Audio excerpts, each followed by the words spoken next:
प्रयागराज के संगम तट पर मौनी अमावस्या यानी 18 जनवरी को जो बवाल हुआ मानो वो थमने का नाम नहीं ले रहा है।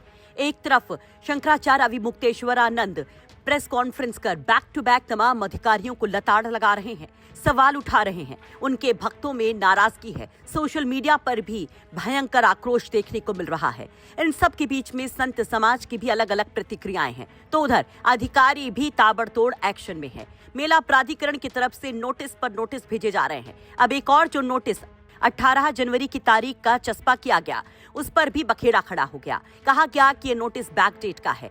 शंकराचार्य की तरफ से कहा गया कि दरअसल ये एक साजिश का हिस्सा है, लेकिन इसका जवाब दिया जाएगा और अब जवाब दे भी दिया गया है। इन तमाम आरोपों को जो इस नोटिस में लगाए गए थे, उनको भ्रामक, दुर्भावनापूर्ण, छल फरेब, जालसाजी बताया गया है। जवाब में क्या कहा गया वो हम आपको जरूर बताएंगे, लेकिन पहले जान लीजिए कि इस नोटिस में क्या कुछ कहा गया, जिसके आधार पर शंकराचार्य को मेला क्षेत्र से ही बाहर करने की बात कह दी गई। कहा गया कि क्यों ना उनको मेला क्षेत्र से हमेशा के लिए बैन कर दिया जाए। मेला प्राधिकरण को दिए गए जवाब में कहा गया तमाम आरोप दुर्भावनापूर्ण, भ्रामक, झूठ, छलफरेब, चालसाजी और मिथ्या कथनों से युक्त और सत्य से परे हैं।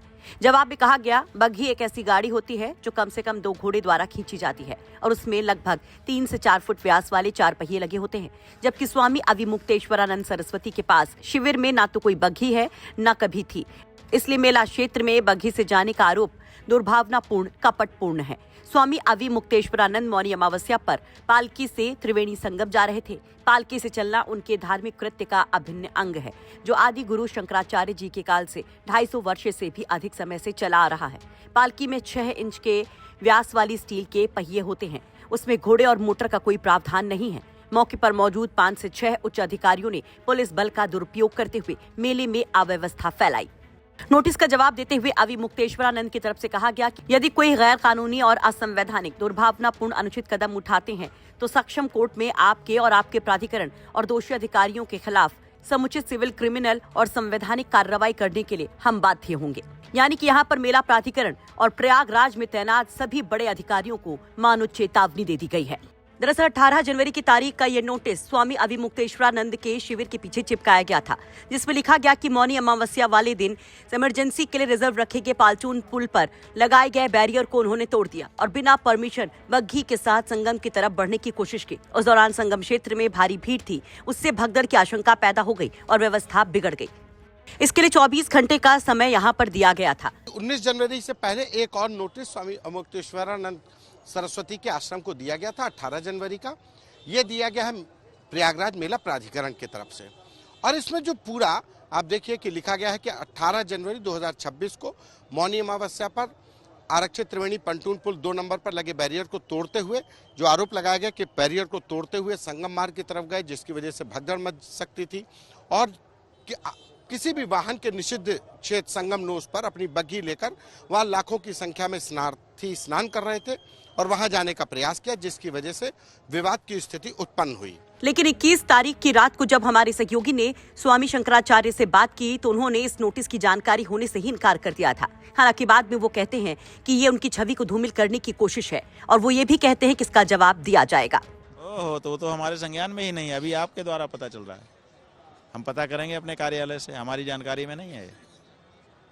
18 जनवरी, एक 19 जनवरी का नोटिस था, उसमें तो आपके शंकराचार्य होने पर इन लोगों ने खड़ा किया। को जो जानकारी दी गई तो उसका जवाब दे दिया गया, लेकिन ये इसकी जानकारी हमको नहीं है, आप पहली बार बता रहे हैं। नोटिस अब इसमें तो एक तरीके से उन्होंने कहा कि आपको क्यों ना, आपने इतनी बड़ी घटना, भगदड़ हो सकती थी, तो क्यों ना आपका इस शिविर का आवंटन और सुविधाएं निरस्त कर जाए। भविष्य में फिर आपके आने पर भी बैन लगाने की बात कही गई है कि आपको भविष्य में आने ना दिए। आपके हाथ में शासन प्रशासन है, आप जो चाहो कर दो।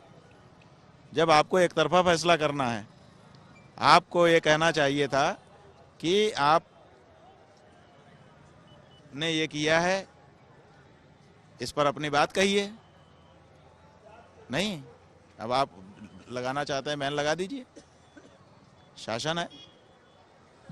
नोटिस पे नोटिस जा रहा है, तो आखिर इस मतलब क्यों ऐसा हो रहा है? क्या लग रहा है कि सिर्फ दबाव बना रहे हैं कि आपके जो है ना, वो माहौल हमारे बारे में भ्रम फैलाने की कोशिश है कि इनके ऊपर नोटिस पे नोटिस हो रही है, ये गड़बड़ आदमी है, ये आम जनता में यही जाता है ना कि भाई इनके ऊपर नोटिस की नोटिस आ रही है। तो ये माहौल को अपने अनुकूल बनाने के लिए और हमारी छवि को धूमिल करने के लिए प्रयास हो रहा है, और कुछ नहीं। दरअसल पहले 19 जनवरी की तारीख का एक नोटिस शंकराचार्य के शिविर के गेट पर रात पे चस्पा किया गया था। इसकी टाइमिंग को लेकर बड़े सवाल उठे थे।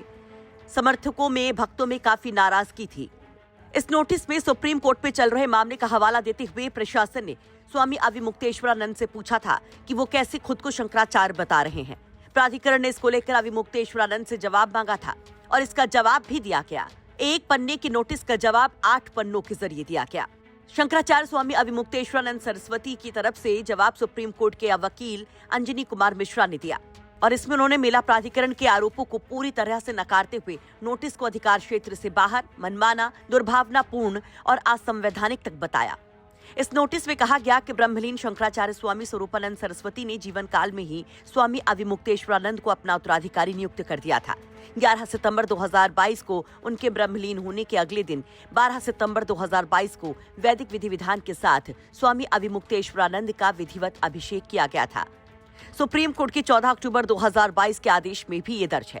जवाब में ये भी कहा गया है कि शंकराचार्य पद को लेकर किसी भी कोर्ट से कोई स्टे ऑर्डर नहीं मिला। श्रृंगेरी, द्वारका और पूरी पीठ के शंकराचार्यों के समर्थन का भी दावा इस नोटिस में किया गया है।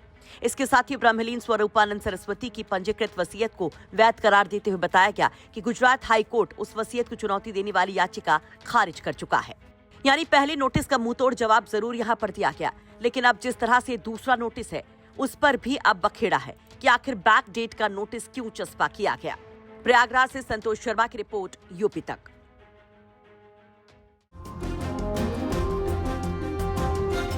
आपके संबंध मीट व्यापारियों से हैं, बीफ व्यापारियों से हैं, जो भैंस का, बकरे का व्यापार करते हैं। आप उनके साथ अल्दुआ कंपनी में डायरेक्टर रह चुके हैं।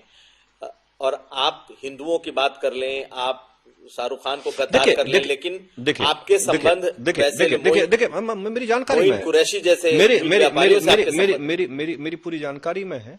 पहले तो मैं आपको एक बात बताऊं कि ये अब तो अखिलेश के चेले चपाटे इसे उठा रहे हैं।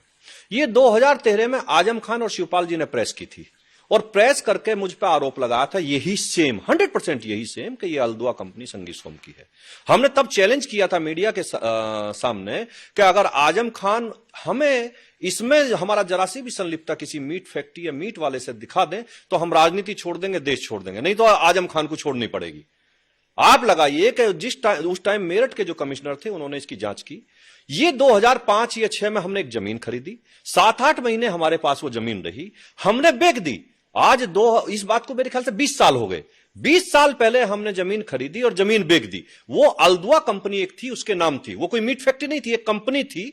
और वो कंपनी चिप्स बना, उसमें 150 ऐसे काम थे जो वो करेगी, ऐसा उसमें लिखा हुआ था। उसमें मीट पैकिंग का और उसका था। लेकिन किसी कंपनी की जमीन खरीदना और उसे बेच देना, और जब 2000 में हमने प्रेस के सामने वो बेचने के भी कागज दिए और खरीदने के भी दिए, तो मीडिया ने के सामने आकर आजम खान कोई जवाब नहीं दे पाए, सरकार कोई जवाब नहीं, सपा की सरकार थी, कोई जवाब नहीं दे पाए। लेकिन आज अखिलेश यादव अब चेले चपाटों से उसे उठवाते रहे अपने से, तो केवल ये तो हिंदू की बात करने वालों को, लोगों को बदनाम करने वाली बात। के तौर पर आपका हमने बताया ना कि कंपनी में 2005 में जमीन खरीदी, उसी कंपनी के नाम वो जमीन थी, और 2006 में बेच दी। तो आप डायरेक्टर बन भी गए। जो कंपनी लिए as it is company transfer हुई, हमने बेची एज इट इज ट्रांसफर हो गई। हम आज तो उसमें 20 साल से कुछ नहीं है।